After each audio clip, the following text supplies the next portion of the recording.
Pagdating ng 13, lumabas kayo dyan. Yan ay pagtitipon para sa kapayapaan at para sabihin na no to impeachment to Inday Sara Duterte dahil naniniwala tayo na ang tao na may sapat na kakayahan, may integridad at may kaalaman at hindi gumagamit ng droga ang kinakailangan natin para maiahon sa kagutuman ang napakadaming Pilipino ngayon. Magkakaroon na ng isa sa pinakamalaking pagtitipon sa kasaysayan ng Pilipinas. Ito nga yung tinawag na pagtitipon na Iglesia ni Cristo. Unang-una, ito ay laban sa impeachment ni Inday Sara Duterte. Pangalawa, ang gusto nila ay kapayapaan sa gobyerno. No? Laban daw sa impeachment ni Inday Sara Duterte. Mga kaibigan ho natin INC, yun ho ba ang sinabi ng inyong simbahan? Yun ho ba ang sinabi ng inyong simbahan? Hindi ho ito komento tungkol sa impeachment. Maaring yun ang unang sinabi. Eto mga kakutsero. Kasi hanggang ngayon mga kakutsero, patuloy pa rin ang pang-hijack ng mga DDS sa rally na magaganap sa Lunes. In fact, yung mga DDS bubulagers, lalong-lalo sa Twitter, ipinagkakalat nila ito. Ganito sinasabi nila, salamat INC sa pagsuporta kay Sara Duterte. Yan di ako nagsasabi niyan mga kutsero. Meron pa ako isang napanood nabasa pala kanina, sabi niya, salamat INC, babayaran nyo ang sasakyan at pagkain ng mga relihista. May ganon. Salamat dahil pinaglalaban nyo si Sara Duterte. Hindi sa akin nanggagaling yan mga kutsero hindi sa akin nanggagaling yan, sa mga DDS ho yan. Kahit puntahan nyo silang lahat ngayon, puntahan nyo ang mga pages ng mga DDS bubulagers, yun ang kanilang sinasabi, sabay-sabay, to the point actually na nakakaawa na nga ang pamunuan ng INC. Kasi si INC, paliwanag ng paliwanag, wala kami sinusuportahan, hindi ito politika, ang aming ipinapanalangin ay kapayapaan lang, wala kami sinusuportahan politiko. Well, it is what it is. Wala na tayong magagawa doon. Ando na tayo sa punto na yun So, again, gaano na kadesperado ang mga DDS na gumawa ng ingay para sa kanilang pumapalyang people power. Kaya itong mga DDS ngayon, dahil nagplano ng peace rally itong iglesia, sasakyan na nila. Halimbawa, itong si Harry Roque, pakita ko sa inyo. Nakakaawa Pilipinas. Kaya naman, kinakailangan iparinig nyo na mga boses nyo Hindi sapat na nagkokomento kayo sa internet. Hindi sapat na sa Facebook dinalabas nyo ang galit nyo. Pagdating ng 13, lumabas kayo dyan.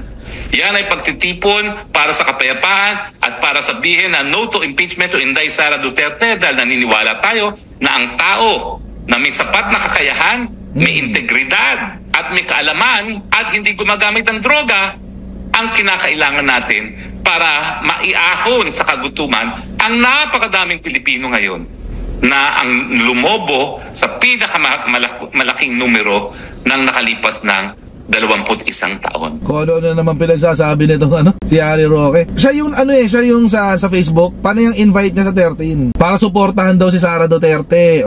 Tignan niyo hindi niya sinasabi yung peace rally. Or kung sinasabi niya yung peace rally, parang hindi niya binibigyan ng highlight. Ang sinasabi niya palagi, suporta kay Sara Duterte. Ito pa isa. Kulang isang linggo ay magkakaroon na isa sa pinakamalaking pagtitipon sa kasaysayan ng Pilipinas. Ito nga yung tinawag na pagtitipon na Iglesia ni Cristo. Unang-una, ito ay laban sa impeachment ni Inday Sara Duterte. Pangalawa, ang gusto nila ay kapayapaan sa gobyerno. At bagamat ito ay pinangungunahan ng Iglesia ni Cristo, sinabi na rin nila na lahat naman ay welcome na dumalo. Ang tanong, meron bang linalabag na batas o probisyon ng saligang batas ang kahit sinong simbahan na magtatawag ng ganitong... Alam na natin sagot dyan. Alam na natin sagot doon. Wala akong labag sa batas doon. It's not illegal. It's not... There's nothing. Wala akong sinasabi yung batas dyan na bawal yun. Pero pansinin nyo yung pagkakasabi ni Harry Roque.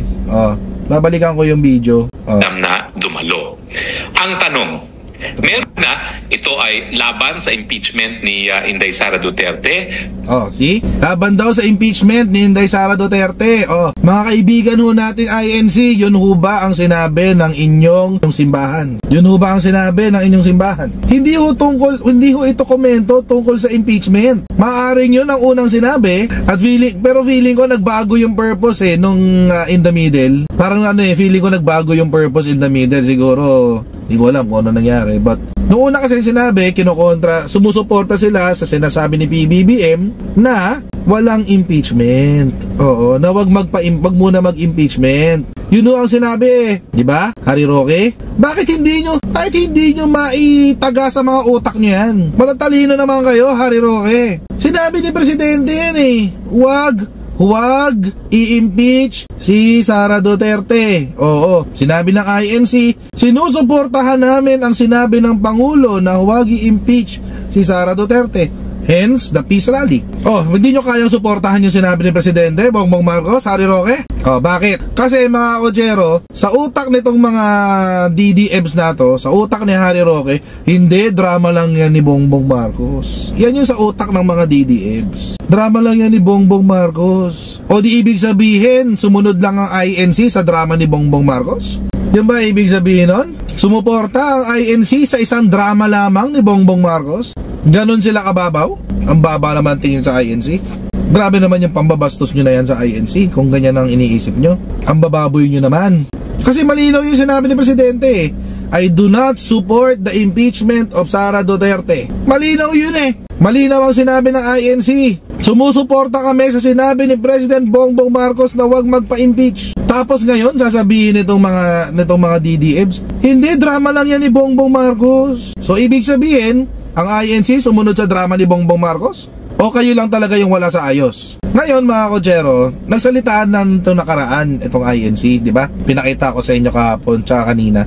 Papakita ko sa inyo ulit. Kung gusto niyo mag-rally, di ba ang layo nyo? Huwag niyo sabayan itong... Huwag niyo po itong sasama dito. At huwag kayo sasama. Siguro sa ibang araw ho kayo. O kaya, diba? yung mga pinopost mo sa social media, nasabi mo, itong mga gagawin mo sa rally mo, ayan na, supportado na tayo ng grupong malaki. Tapos ito ang agenda mo, hindi ko kami kasama niyan. Hindi Iba ho yan. Mag-schedule kayo ng ibang rally ninyo. Doon kayo sa... Sapagkat ito pong rallying ito, inulit namin ha. Tandaan niyo po, National Rally for Peace. Ano ha? Para po ito sa kapayapaan. Hindi po para sa injustice o ano pa man, ibagsak sa ganito, i-impeach sa ganito. Hindi. Oh, yan, malinaw yan, di ba? Pero nami-misinterpret pa rin ng mga DDMs. O, nami-misinterpret pa rin nila, guys. Parang hindi pa rin malinaw sa kanila eh. So, nagsalita yung isa pang host ng Net25, si Ali Soto. Kaya siya nasa kaya siya nasa thumbnail. Ayan, kaya siya nasa thumbnail. Nagsalita yung isang host ng Net25, Ali Soto. Anong sinabi? Anong sinabi niya? January 13 prayer rally not in support of VP Sara. INC Media. An anchor from the INC Media debunked ang umiikot na fake news, circulating fake news claiming that the upcoming rally on Monday is in support of Vice President Sara Duterte. The religious organization said it is a national rally for peace. The clarification comes amid reports suggesting that the event, scheduled on January 13 at the Carino Grandstand in Manila, is a show of support for the Vice President. The upcoming peace rally in Liwasang Bonifacio is for peace. It is not for VP Sara. It is not meant to take sides. It is not in favor of anyone, not for VP Sara. Let's be objective. Let's be factual. The rally is for peace. Soto further emphasized that the rally is a display of solidarity and is not intended to support or oppose any political figure. This statement counters the claims of lawyer Harry Roque, who earlier suggested that the rally serves to express strong opposition to impeachment cases versus VP Duterte. Roque has been promoting the rally on his Facebook account, inviting the public to join. Kulang pa ba yung kalinawan na yun? Parang malinaw naman yun, di ba?